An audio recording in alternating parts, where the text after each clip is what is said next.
depressão gravíssima. Por exemplo, a pergunta que você fez anteriormente sobre a depressão maior e a depressão bipolar, a gente falou que tinha vários tipos de depressão. Se tem maior, é porque tem uma menor. Também é um termo inglês, americano, que eles usam, né? Que é uma depressão chamada também, às vezes, de distimia, aquela persistente, com poucos sintomas, mas que se arrasta e não atrapalha tanto a vida da pessoa. Mas geralmente a pessoa fala assim, fulano é mal-humorado a vida toda. Às vezes ele tem uma distimia, uma depressão menor. Mas eu falei isso só para a gente entender que tem vários tipos, como essa que você me perguntou, a depressão pós-parto. A depressão pós-parto é tão grave, que hoje tem estudos mostrando o seguinte, que o paciente com depressão pós-parto, a paciente no caso, ela geralmente vai ser diagnosticada posteriormente como bipolar. Olha que interessante, se lembram que a depressão que a gente falou, bipolar, ela é mais grave do que a depressão unipolar? Os sintomas melancólicos são mais profundos, o risco de suicídio é um pouco maior. Então, geralmente a depressão pós-parto, ela pode ter uma evolução futura com um diagnóstico de transtorno bipolar. Ou seja, é uma depressão grave. E ela pode ter uma evolução ruim, com sintomas psicóticos. Tem uma voz mandando eu matar esse bebê, tem uma voz mandando eu me matar e matar ele. Ou seja, a mulher ela pode ficar realmente perturbada, atribulada. É uma depressão que tem já um fator de risco. Por quê? Quando você tem o pós-parto, você tem ali esse período puerperal, você tem uma queda muito grande de determinados hormônios, outros começam a subir, e a gente falou que as mulheres têm mais depressão do que os homens, principalmente pelo aspecto hormonal. Os hormônios femininos causam uma bagunça no cérebro, mudam as emoções, sentimentos, comportamento. Então a mulher nessa fase, ela está com um monte de mudança hormonal, igual ela tem na TPM, após a menopausa, só que nessa fase é muito intensa. Tem um termo que os americanos usam chamado blues, né, melancólico, que é o quê? Sintomas depressivos que não duram mais do que uma semana no pós-parto. Então, a maioria das mulheres vai ter esses sintomas. Quase 85% das mulheres, depois do parto, vão ficar mais tristes, chorosas, emotivas, sensíveis, desanimadas, com alterações do sono, do apetite, pensamentos negativos. Mas olha que interessante, depois de uma semana desaparece.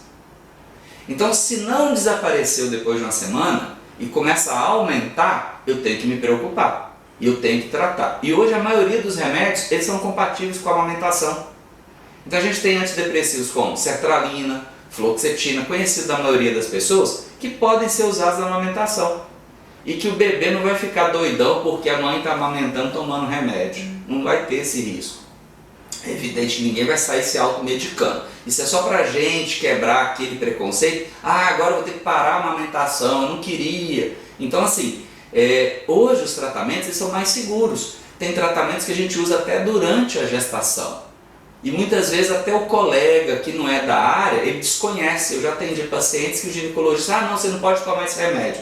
E não teria problema nenhum. É evidente que a gente evita no primeiro trimestre da gestação, que é o período da formação dos órgãos. Mas até nesse trimestre, se a mulher tiver um risco maior, o benefício da medicação é extremamente mais alto. Tem remédios que a gente evita, mas a maioria para a depressão ela é usada. Então, a depressão pós-parto é grave, a pessoa pode tratar, ela não precisa deixar de amamentar ou deixar de tratar porque está amamentando. Se não tratar, ela pode evoluir para uma psicose pós-parto, que é gravíssimo. E em geral, a mulher depois de uma semana, se esses sintomas iniciais que a gente falou após o parto não melhorarem, ela tem que procurar um médico, porque isso pode ser um sinal de realmente um quadro pós-parto.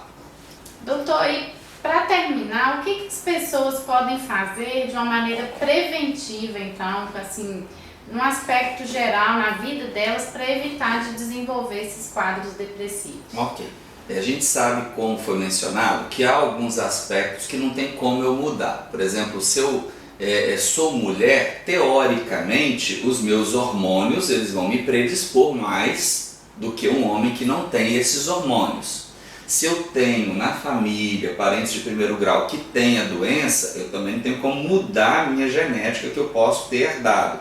Mas eu posso mudar muitas vezes o ambiente, que a gente viu que há um fator múltiplo dentro da depressão, né? É uma doença multifatorial. Então, se eu sou uma pessoa que trabalho excessivamente, eu posso em algum momento ter uma predisposição maior. Se eu sou uma pessoa que tem alguns hábitos nocivos, como a bebida, como o uso de drogas, eu também posso ter uma predisposição maior. Se eu sou uma pessoa que durmo mal, eu posso ter uma predisposição maior. Se eu sou uma pessoa que não consigo resolver bem os meus problemas, eu também tenho uma predisposição maior. Se eu sou uma pessoa que me relaciono mal com os outros, eu também tenho a ter uma predisposição maior. Isso pode ser modificado. Eu posso procurar um psicólogo, uma psicóloga, olha, eu estou aqui porque eu não sei lidar com problemas. Diante de situações pequenas parece se transformar em catástrofes. Eu perco o sono, eu já desespero, começo a chorar. Então isso aí pode ser trabalhado, pode ser modificado. Se eu sou uma pessoa extremamente carente, dependente do outro, eu vou trabalhar isso na psicoterapia, porque isso pode me predispor diante de uma perda a uma depressão. Tem gente que o time de futebol dele perde e ele já realmente entra na depressão, sai da tristeza. Gente, mas eu preciso trabalhar isso. Às vezes ele começou um namoro, um relacionamento tão longo, tem 7 dias que ele está namorando, aí termina e ele já quer pular do prédio.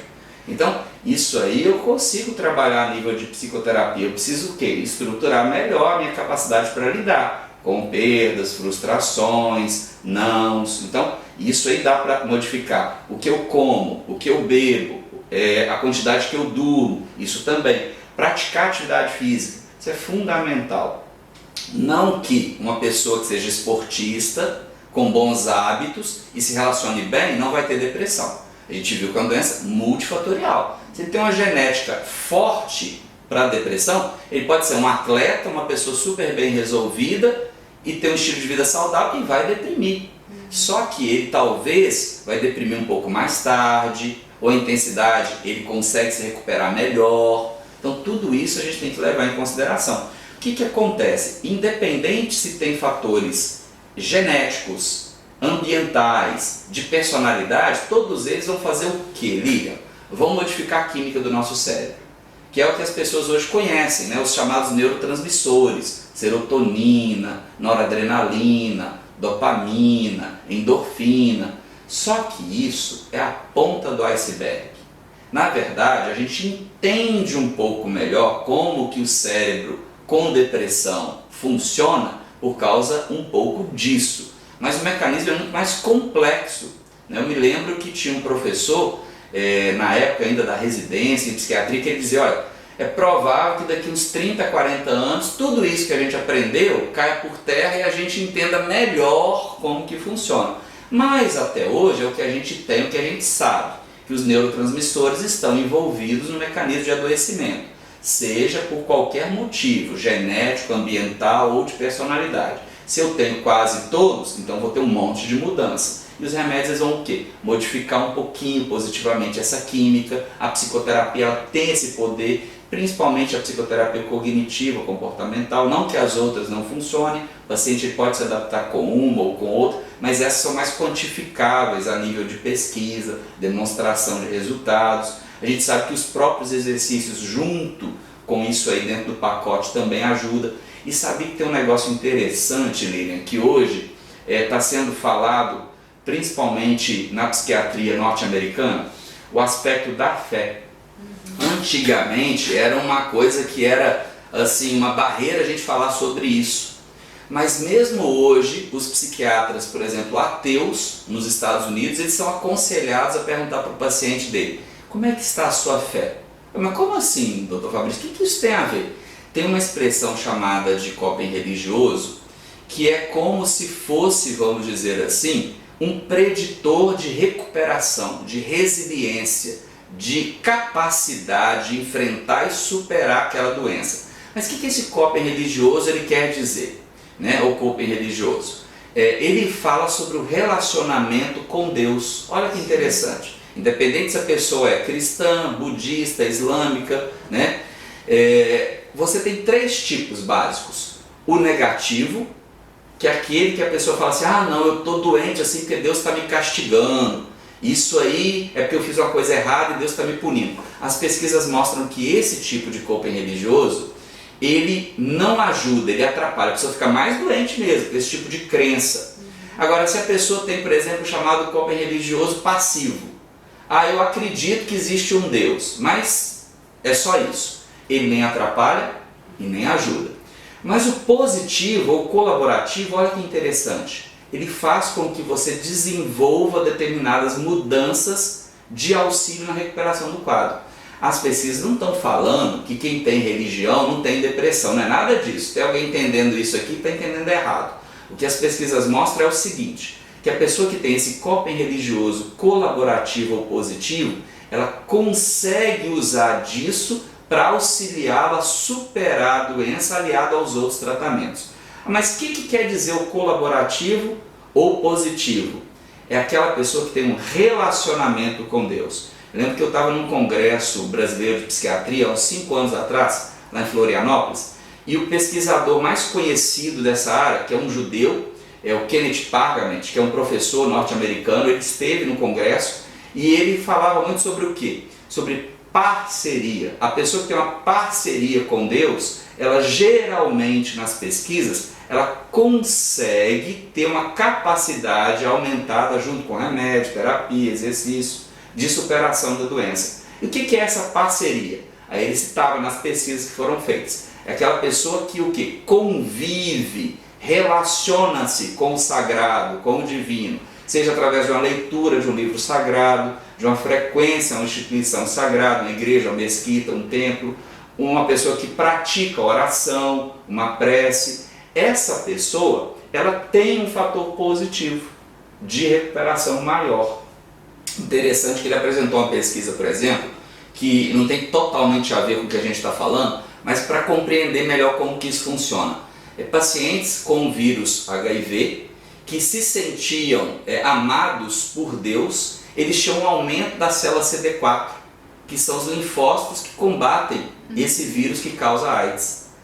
E isso mostra o quê? Como que um relacionamento com o sagrado é capaz de nos auxiliar até nesse momento. Isso não quer dizer que a gente vai ter respostas para tudo, ou que a gente, vamos dizer assim, por acreditar nele não vai adoecer, mas é como se a pessoa, Lilian, pudesse dizer assim, olha, mesmo que eu não tenha todas as respostas, mesmo que eu esteja me sentindo mal, eu sei que eu não estou sozinho.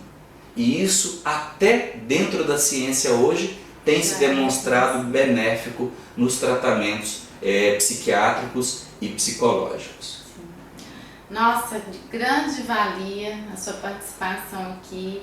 Eu agradeço imensamente. Quem está aí do outro lado, imagino que esteja muito feliz, agradecido por essa aula que nós tivemos aqui agora com o Dr. Fabrício. Foi um prazer. Né? Espero ter contribuído um pouquinho, tá, Lília? Só um pouquinho. Muito. E esse conteúdo com certeza vai ajudar muita gente que está aí em casa, que tinha muita dúvida e que desmistificamos muita coisa aqui nessa entrevista e nós esperamos poder contar com a sua presença mais vezes conosco. Será uma honra, queria parabenizar vocês por esse projeto, por esse trabalho que vocês já fazem há um tempo, como que isso tem atingido positivamente, eu tenho certeza, diversas pessoas, famílias, lares, e como que esse impacto positivo que vocês fazem, trazem, é importante para a nossa sociedade. E aproveitando, como você disse no início da entrevista, Setembro Amarelo, a gente não precisa ter vergonha de falar sobre o suicídio.